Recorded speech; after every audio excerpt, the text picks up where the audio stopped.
Yes, it is legal to pull 2 additional conductors through each conduit, as per the National Electrical Code.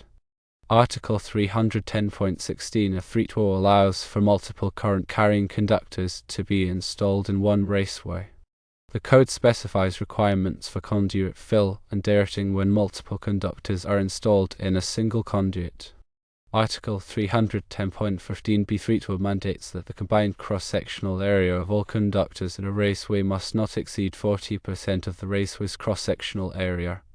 This requirement is in place to prevent overheating and ensure proper ventilation within the conduit. Now let's discuss some additional considerations. Firstly, derating.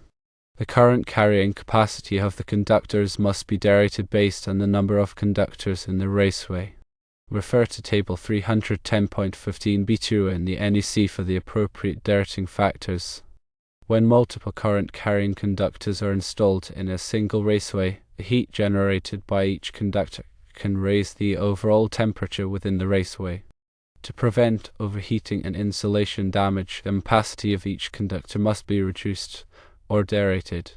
The derating factors in Table 310.15b2 provide the necessary adjustments based on the number of current-carrying conductors. Secondly, conduit fill.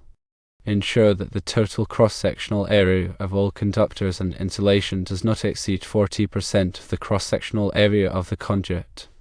Exceeding the conduit fill limit can make it difficult to pull conductors, damage the insulation, and reduce the conduit's ability to dissipate heat.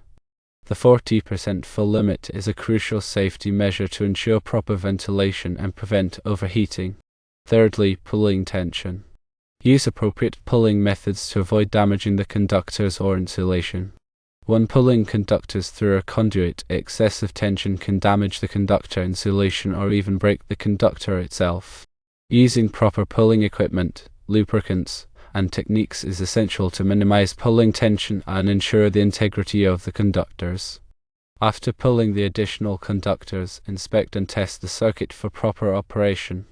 This includes checking for continuity, insulation resistance, and proper voltage levels. Testing helps identify any potential problems caused during the installation process, such as damaged conductors or loose connections. It's important to use calibrated test equipment and follow established testing procedures. Remember that local codes and regulations may have additional requirements or restrictions on the installation of conductors in raceways. It is crucial to consult with local authorities and obtain any necessary permits before beginning the work. Ignoring local codes can result in fines, delays, and safety hazards. To summarize, adding conductors to existing conduit is permissible under the NEC, provided that derating and conduit fill requirements are met. Always prioritize safety and consult with qualified professionals to ensure compliance with all applicable codes and regulations.